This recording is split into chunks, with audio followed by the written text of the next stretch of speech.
年读了3封保罗书信，从加拉太书、以弗所书到腓立比书，已经读完了。今天其实就已经是结束了。今天是进入了马太福音书这样。我不晓得大家在读保罗书信的时候，对保罗这个人是不是有进一步的了解？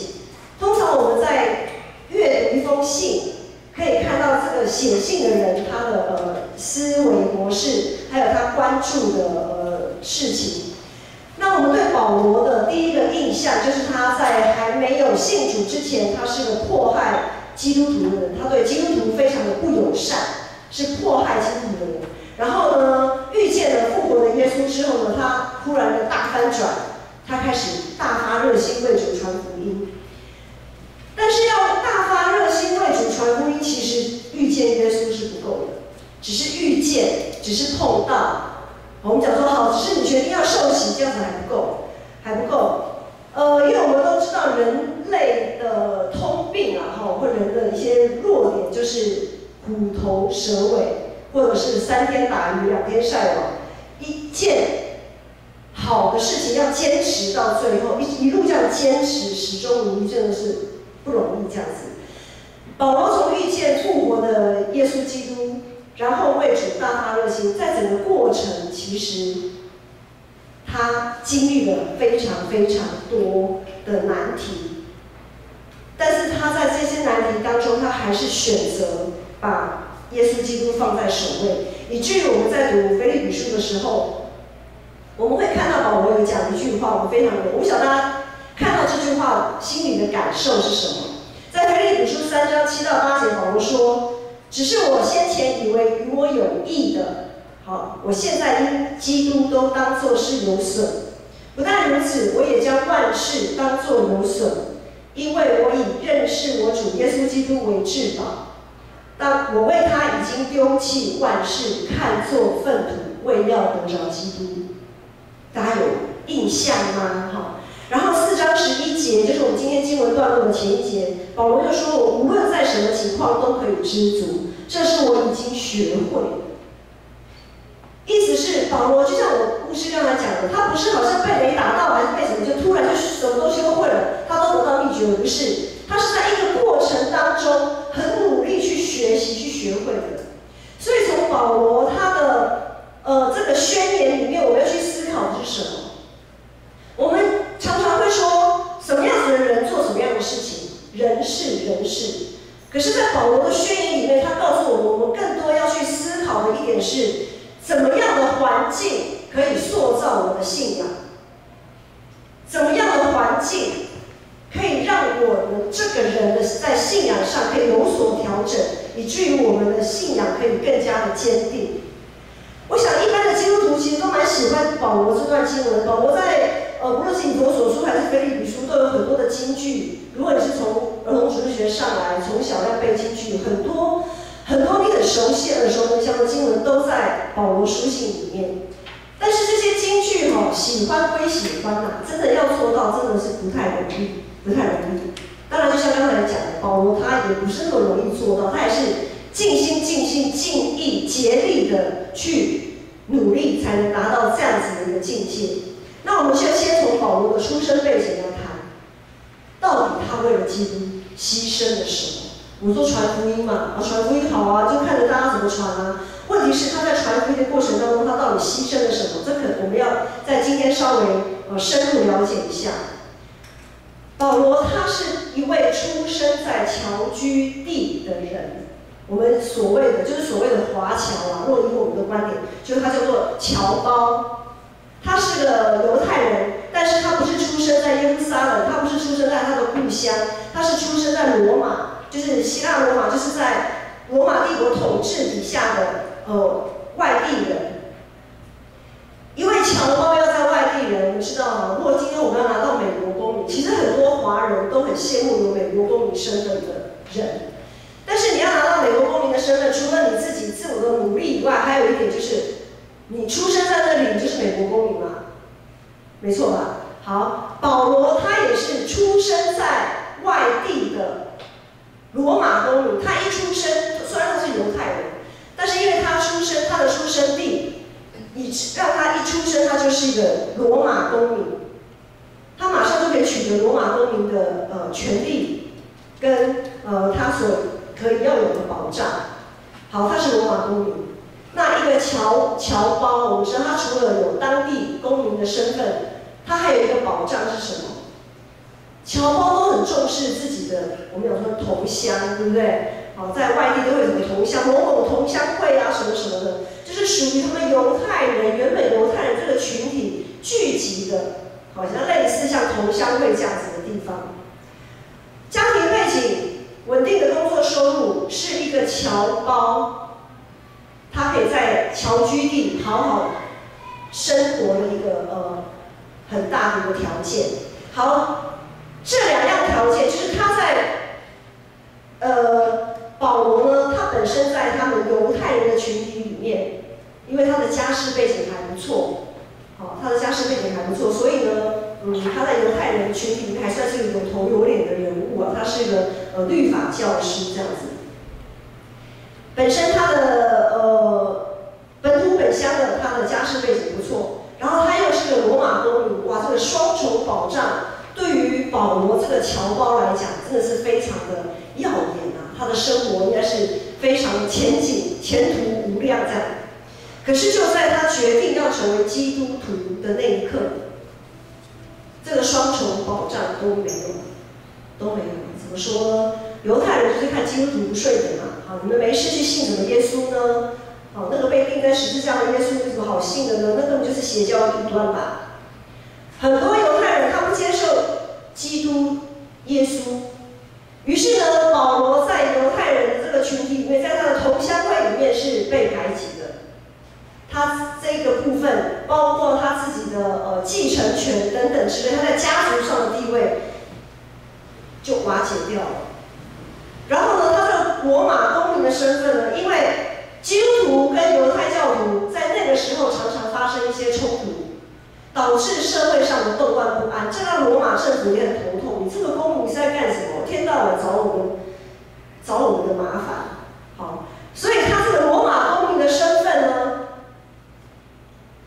以他可以得到公民的权利跟保障，在这个时候也变得岌岌可危啊。当然，还是他基本的保障还是会有的，但是在整个传福音的过程当中，他这双重保障都是。非常的，已经就好像一个城墙快要瓦解这样子。就在保罗他本身的支持系统一一瓦解的过程，照理说他很需要来自于他传福音的对象，也就是他所建立的教会对他在经济上的支援跟支持。但是呢，他却常常拒绝教会在这方面给他的支持跟馈赠。因为在当时候，在希腊罗马的那个世界，有很多演说家，他们常常会自称为自己是某某大师、某某名嘴，某某什么什么家、什么家、什么师、什么师的，骗吃骗喝，好像一场办了一场演讲，就好像我们在路边看到的一些收费，就是路边街头艺人这样子。有的街头艺人是正牌的，但是有些就是怎么样？是反正我想唱歌，有的在那边唱歌，然后前面放了顶帽子或一个筒子，有人就这边开始丢钱进去啊。就是有很多谎冒这一些类似我们讲的街头艺人好了，开始骗吃骗喝。那么保罗他在传福音的时候，他在公众场合这样传福音，他为了不让他所传的福音被扭曲。他为了不让他所传的福音被人说成这个人就在那边骗吃骗喝的，拿这个什么说辞不过就是为了要自己的口袋满满而已嘛。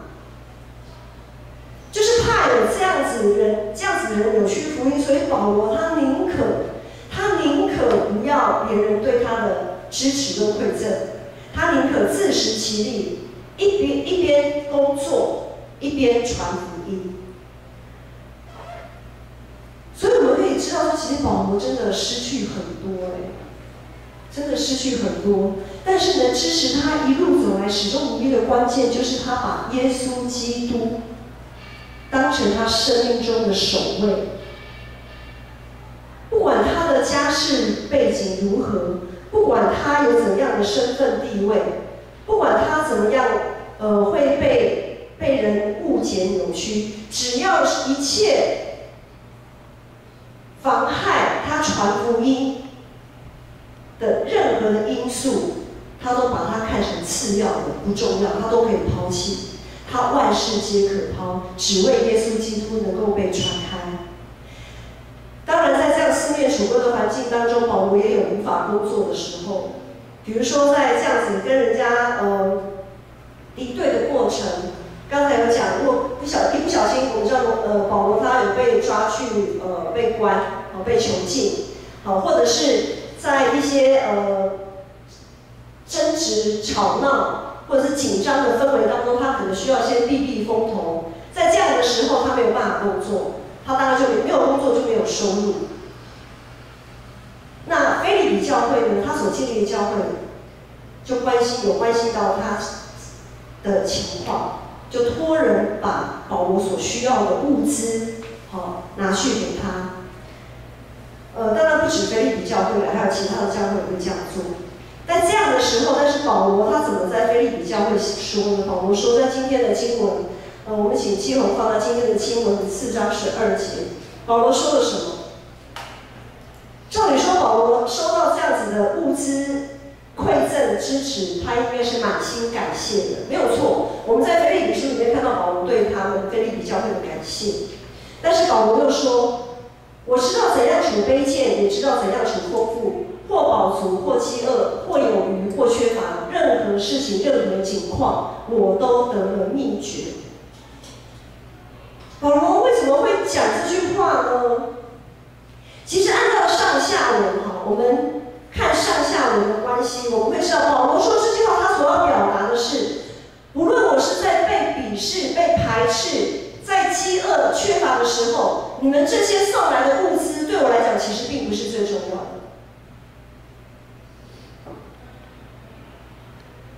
你们送来的这些物资，即便真的是我最匮乏、最需要，在饥饿的时候，你们送这些物资来，其实都不是最重要的事。保罗的意思是，我希望你们不要在次要的事上下功夫，不要在这无关紧要的事上下功夫。保罗是什么意思呢？保罗要腓立比教会的信徒留意说，你们对于我的支持，千万不要沦于什么？好像要得到其他教会的赞许。哇，腓立比教会真的是很有爱心哎！你们对于我的支持，也不是为了要得到我的赞许，说哇，你们腓立比教会真的很好，我没有白对你们，我没有白爱你们，好，我没有白白的爱你们，为你们付出。哇，你们在我缺乏的时候，哇，为我补足这么多，哇，真的是太棒了。保罗的意思在上下文说，物资并非不重要啊，面包并不是不重要，但是不应该是首要的，并不是首要的。如果要和物资这些相比，我更喜爱收到的礼物是什么呢？我们在第4章腓立比书看到后来，保罗说：“我更爱收到的礼物是你们要能结出圣灵的果子，那才是首要的。我们外在所需要的东西，那都是次要的，都是无关紧要的。很多时候，我们在教会服侍久了，稍有不慎，我们热切服侍的心也会扭曲，也会变质。往往有的时候，我们服侍之后，我们会想要听见恭维的话。哇，你真的做得不错！哇，你真的好有热心，好爱主哦。很多时候我们会那个服侍久了，那个互相较劲的心也会跑出来。哎，谁主持这个聚会的时候人数特别多啊？谁收了？哪一个牧师来？哪一个名嘴来？哪一个专家来在讲道的时候，哇，那一场礼拜的奉献就特别多。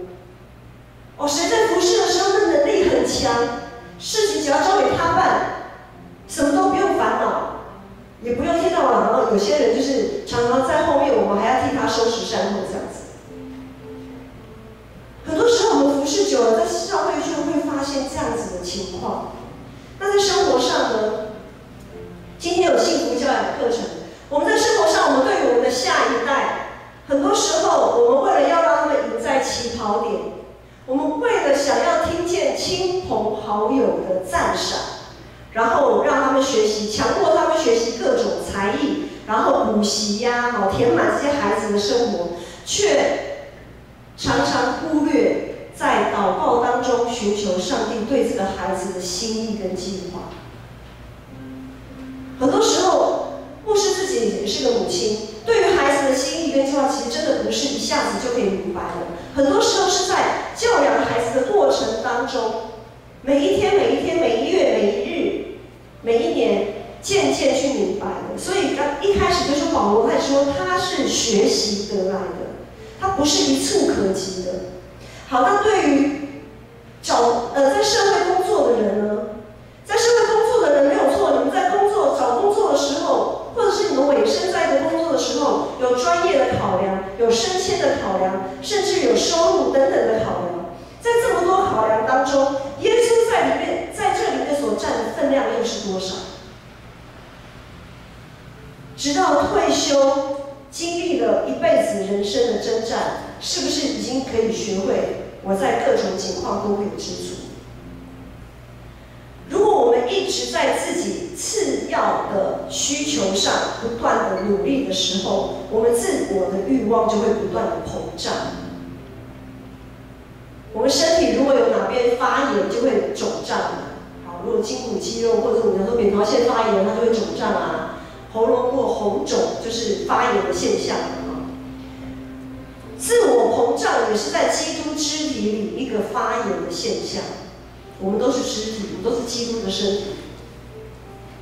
当我们自我膨胀的时候，就是教会一个发炎的现象，这对教会的发展呢，其实是一个警讯。今天的经文第13节说：“我靠着那加给我力量的，凡事都能做。”在一连串人生的历练当中，保罗说他已经得到那可以适应各种环境的秘诀。即使在饥饿、缺乏，甚至在被生命遭受迫害、被鄙视的时候、被忽略的时候，他依然能够继续他的使命跟呼召。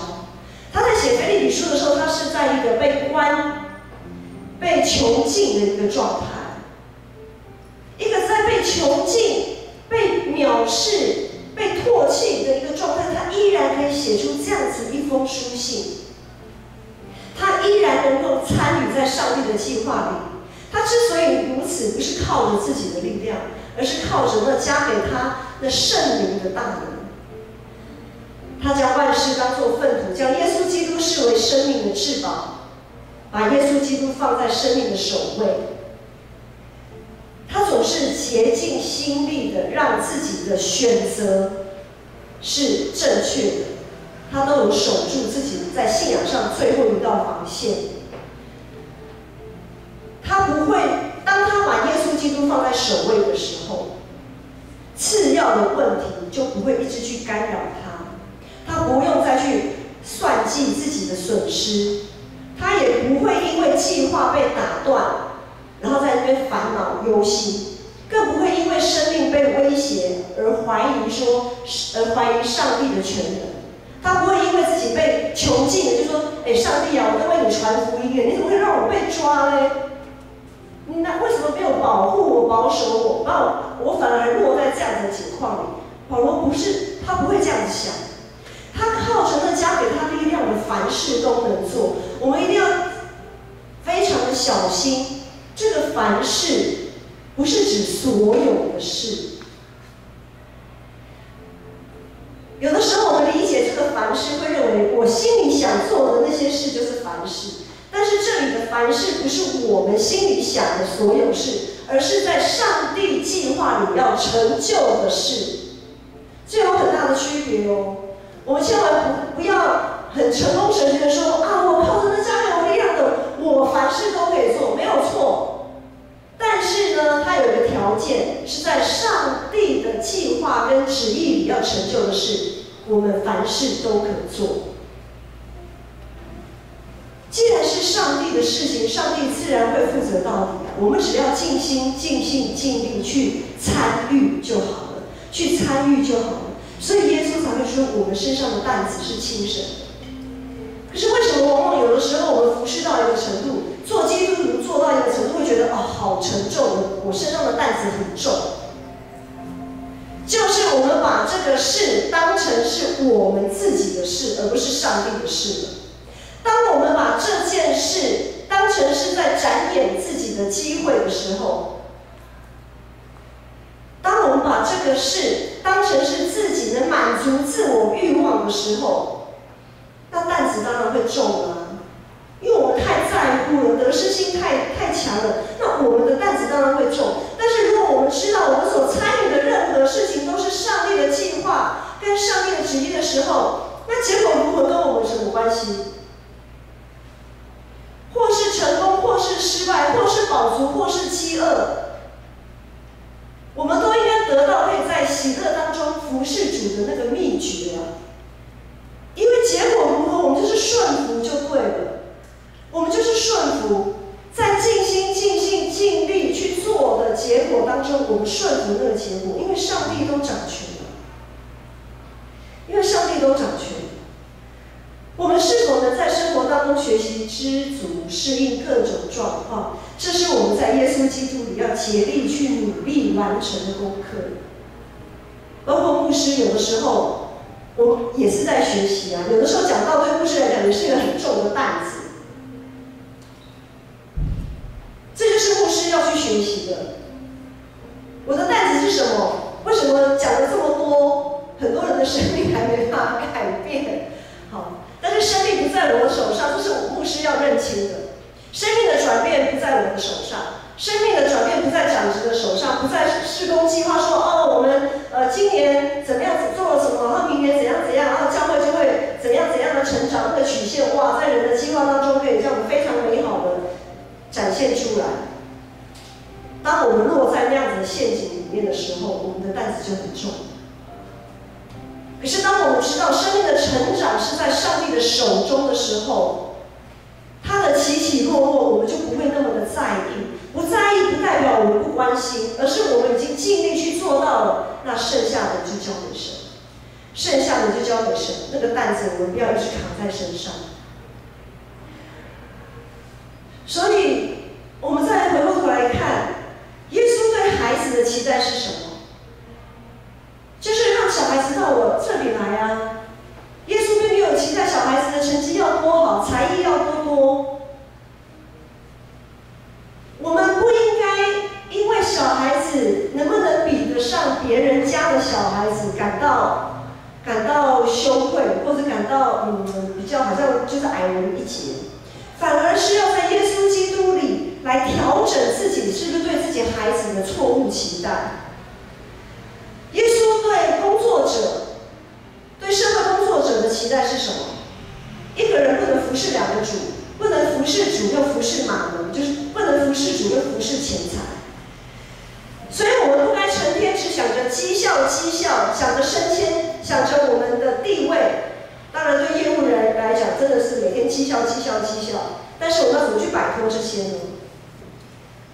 当世界告诉你要把绩效放首位的时候，基督徒，我们应该要把什么放首位？我们要在耶稣基督里调整自己如何看待我们在工作上的成就跟失败。上帝量给我们的环境，我们要怎么去看待？我们要怎么去思考？当我们碰到这样的环境的时候，上帝要我们调整的是什么？如果以今天的这段经文，就是无论在贫穷、在富足、在饥饿、在饱足的时候，我们都要得到秘诀啊！我们都要得到秘诀。最近新冠肺炎的疫情不断的延烧，如果我们同样用这段经文，我们或许就会改写一下这段经文。我知道怎么样，不论有口罩没口罩，不论有酒精没酒精，任何事情、任何情况，我都得了秘诀。但是牧师要再强调一遍，我不要误解牧师的意思，也不要误解保罗的意思。他不是说有口罩没口罩那可以啊，口罩不要没关关系啊。啊，有酒精没酒精啊，我什么防护，我什么措施都不去做，我就靠主大大得胜吗？不是的，对不对？从刚才听脉络下来就知道，不是这样的意思。我们仍然要做我们能做的各样准备。我们不逃避自己该负责的担子，更不将自己的担子丢给别人。目前我们依然能够正常的参与聚会，我们依然能够进行某些事工，不是在比较谁的信心大，谁的信心小。我们不能用这个来试探上帝，总要按着上帝所量给个人的信心与平安，还是一样要尽自己的本分。现阶段我们信徒的本分是什么？其实有些是信徒的本分，有些也是我们身为一个台湾公民的一个本分啊，就是要落实健康的自主管理嘛。该自我居家隔离的就要居家隔离，不要爬灶这样子。该去看医生的呢，就去诊所去看医生。重要的还是要常常进行祷告，为自己、为教会、为这个世界而祷告。不要忽视圣灵的感动，绝对不要勉强自己或者是他人去做些什么，好像是在做给人看的一样。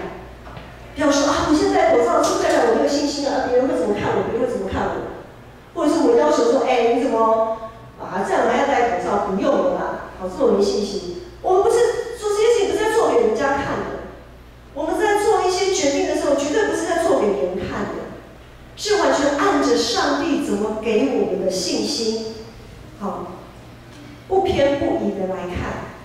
在担心疫情一发不可收拾的现在，其实最近小会在长执会里面也有一些讨论，我们在长执会的群组里有一些对于爱餐的讨论，还有对于一些聚会的讨论。那就在这几天小会一致通过我们的爱餐。因为疫情的关系，我们从下个礼拜开始暂停。我们3月份先暂停1个月，因为很多教会因为疫情的发展特别是像韩国，我们知道韩国在这几天它的疫情非常确诊人数一下子暴增，到1-2千人。所以韩国最大的那间教会汝矣岛纯福音教会，我不晓得大家有没有听过？这间有70-80万人聚会的教会，已经决定在这个礼拜跟下个礼拜连续2个礼拜停止一切的聚会，包括主日礼拜。还有天主教在韩国的天主教也先暂停一切公开的弥撒。那在台湾呢，我们也有很多，特别是台北市，因为台北市人口密度比较高，台北市里面有一些教会也开始停止了周间的聚会。当然，爱餐其实很多教会有爱餐的教会也都停止了。经过很多事情的考量，小会就一致通过。虽然爱餐这个事情，我们看作是好的事工，因为大家可以聚在一起吃饭、聊天、陪伴、互相鼓励，但是呢，它却不是我们首要的事。首要的事是敬拜上帝，在教会里首要的事情是敬拜，爱餐是次要的事，也就是特别在这个敏感的时间点里面，它不是非得不可举行的事情。于是我们把爱餐先暂停1个月，也是暂停，也是为了社会观感。我们不要让社会人士，我们也知道嘛，最近那个大甲妈祖本来要绕境，后来取消，对不对？很多宗教团体也在为这些大型的聚会集会都取消。那如果我们在这个时候还坚持做一些其实可取消但是又没有取消的事情，就是社会观感会不好，社会对教会的观感不好，那上帝的名福音就会被扭曲。这也是保罗所说的，怎么样的情况，在什么样的情况，我们要做什么调整？但是我们考量的首要是什么？我们考量的首要是我们的福音不能被扭曲，教会的聚会不能被扭曲。所以我们礼拜天，因为礼拜天是我们教会里面人口密度最高的一天。我们目前周间聚会还是保持，是因为周间的聚会人口密度不高，人口密度不高。那在人口密度高的礼拜天，我们就保留一个最重要的、最首要的主日礼拜。当然，疫情再继续发展下去，我们不晓得会不会像韩国鲁伊岛教会这样子，连主日礼拜都暂停，不确定，不知道，没有人知道。但是万一有连主日礼拜都必须要暂停这样子的一个情况发生，那好消息是什么？还是有好消息哦。好消息是什么呢？好消息就是催逼我们更亲近上帝，催逼我们更亲近上帝。然后呢，我们也因此可以明白，我们人真的是很渺小，也更明白我们平常在努力那些次要的事情。当我们的生命受到威胁的时候，我们所做的这些次要事情的努力，对我们来讲都一点帮助都没有。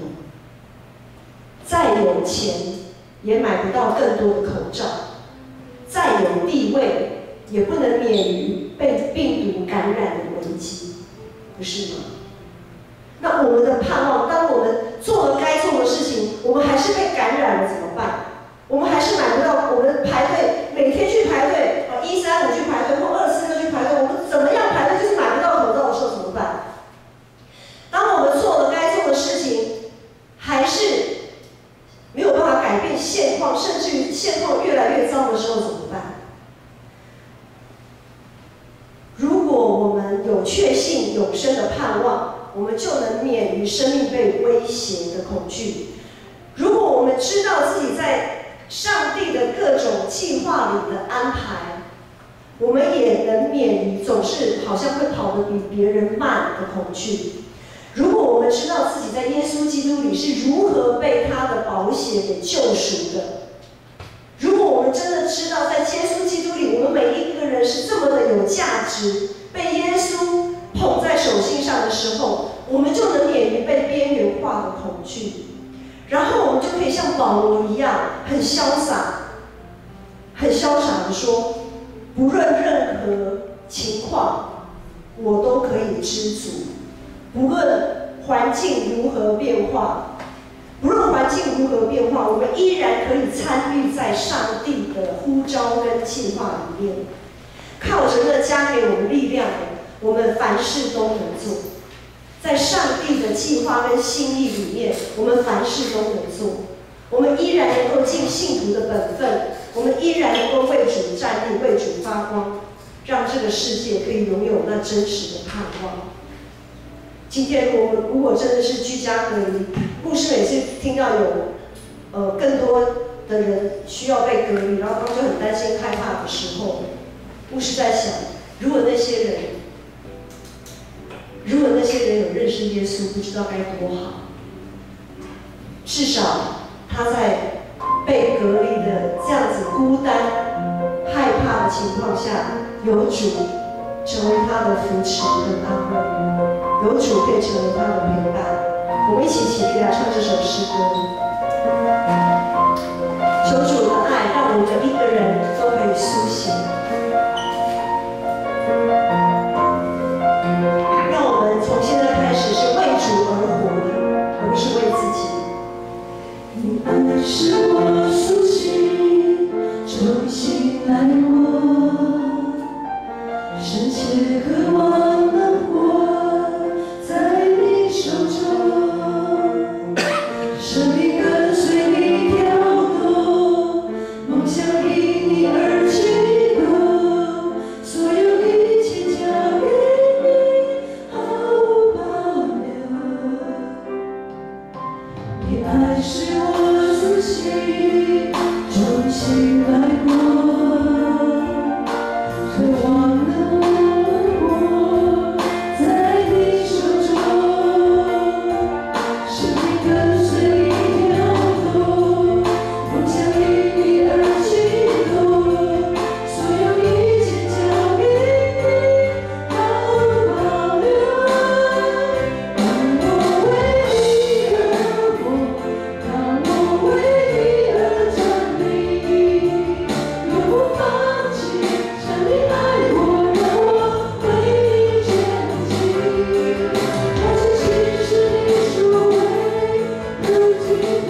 事情上面